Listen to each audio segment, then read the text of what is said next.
Nike is the biggest sportswear brand in the world.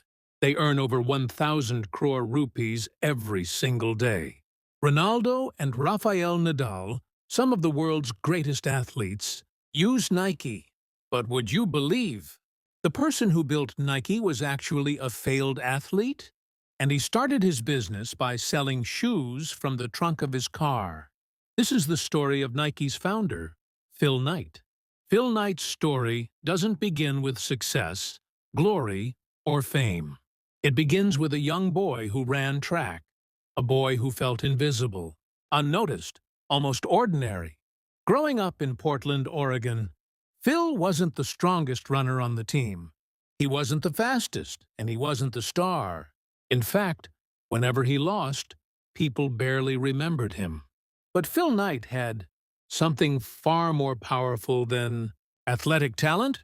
He had a burning curiosity, a restless mind, and a deep desire to do something meaningful with his life.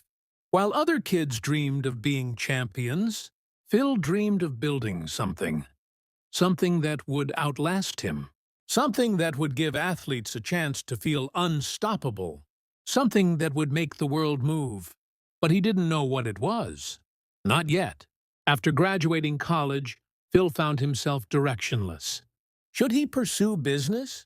Should he chase sports? Should he settle for a normal job?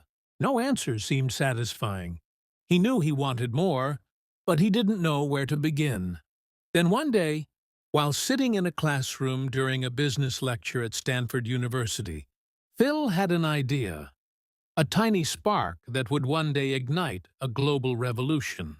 He wrote a research paper proposing a simple concept. What if high-quality running shoes could be made in Japan and sold at lower prices in America?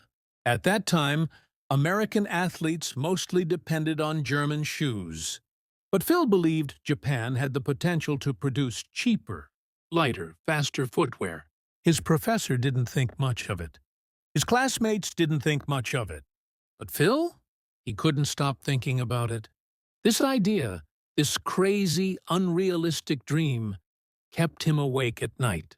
And just like that, Phil Knight decided to follow his intuition, even though every possibility of failure stood in his way. So he packed his bags and traveled the world. He wasn't rich. He wasn't famous. He was just a young man with a dream and very little money. After traveling through Hawaii, Asia, and Europe, he finally reached Japan, where his life would change forever. Phil managed to get a meeting with executives of a Japanese shoe company called Onitsuka Tiger. He had no business plan, no office, and no company, yet he sat in front of them confidently and said he represented a brand called Blue Ribbon Sports, a brand that did not even exist at that time. But sometimes big dreams require big lies that eventually become true. To Phil's surprise, the Japanese company believed him. They agreed to let him distribute their shoes in America. Phil Knight walked out of that meeting with excitement, fear, and a feeling he had never felt before: purpose. When the shipment arrived in the United States months later, Phil opened the box like a child opening a treasure chest. The shoes were beautiful, lightweight, and unlike anything American runners had ever seen. But Phil had no big company, no store, no staff. So he started the only way he could, by selling the shoes from the trunk of his car at local track meets. He would drive from school to school, from one event to another, talking to coaches, athletes, and parents. At first, people ignored him. Some laughed at him. Some told him American brands were unbeatable. But Phil wasn't selling shoes. He was selling belief. Belief that athletes deserved better. Belief that performance could be improved. Belief that a new generation of runners deserved a new generation of footwear. Slowly, step by step, his dream began to breathe. He partnered with his former college running coach, Bill Bowerman, a legendary innovator who constantly experimented with shoe designs. Bowerman once poured rubber into his wife's waffle iron to create better shoe soles. a crazy experiment that would one day influence the iconic Nike waffle design. Business began growing. But there was one major problem. Onitsuka Tiger tried to cut Phil out of the deal and take over his customers. Phil realized that his dream could collapse overnight, so he made the hardest decision of his life.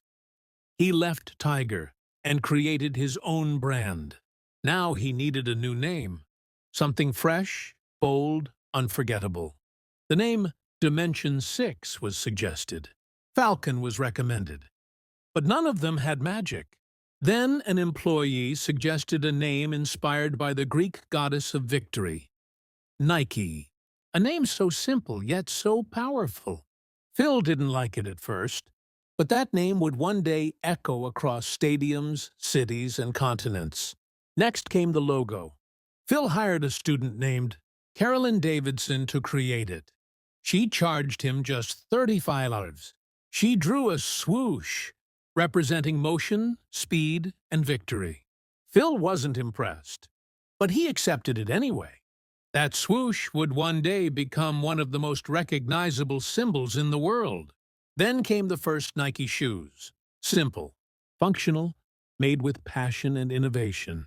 But Nike almost died several times. Phil was constantly broke. Banks refused him loans. Suppliers doubted him. Investors rejected him. And competitors crushed him. But Phil Knight had learned something important as a young runner. You don't stop when you're tired. You stop when you're done. He kept pushing, kept fighting, kept believing. Then came the breakthrough. Nike released the Waffle Trainer, designed by Bowerman. It took the running world by storm. Sales exploded. Nike was finally becoming a serious contender. But Phil wasn't interested in just selling shoes. He believed athletes were warriors, artists, and dreamers. He wanted Nike to represent more than footwear. He wanted it to represent greatness. Then Nike signed the man who changed everything, Michael Jordan. The Air Jordan line became a cultural phenomenon. Sales skyrocketed. Nike didn't just become a brand, it became a movement. Soon came LeBron, Kobe, Serena Williams, Cristiano Ronaldo, Rafael Nadal. The world's greatest champions became the faces of Nike. The swoosh became a badge of honor. But behind all the success was still the same man, Phil Knight, the failed athlete who sold shoes from the trunk of his car. Today, Nike earns thousands of crores every day. They dominate sportswear globally. They influence culture, style, and performance. Athletes from every corner of the world trust Nike to take them further. And it all began with a young man who refused to give up. Phil Knight once said, "The cowards never started, and the weak died along the way." That leaves us. His life teaches us one lesson. You don't need to be the best to win. You need to be the one who never gives up. Phil Knight wasn't the fastest runner. He wasn't the most talented athlete. He didn't have money, connections, or security. But he had belief. He had persistence. He had the courage to take one more step. And sometimes, one more step is all it takes to build the world's biggest brand. So the next time you feel like giving up, remember, even the founder of Nike started as a failure. The world won't remember how many times you fall. It will remember how many times you rise. That is the story of Phil Knight, the man who turned a broken dream into a billion-dollar empire. The man who proved that victory belongs to the relentless. The man behind the swoosh,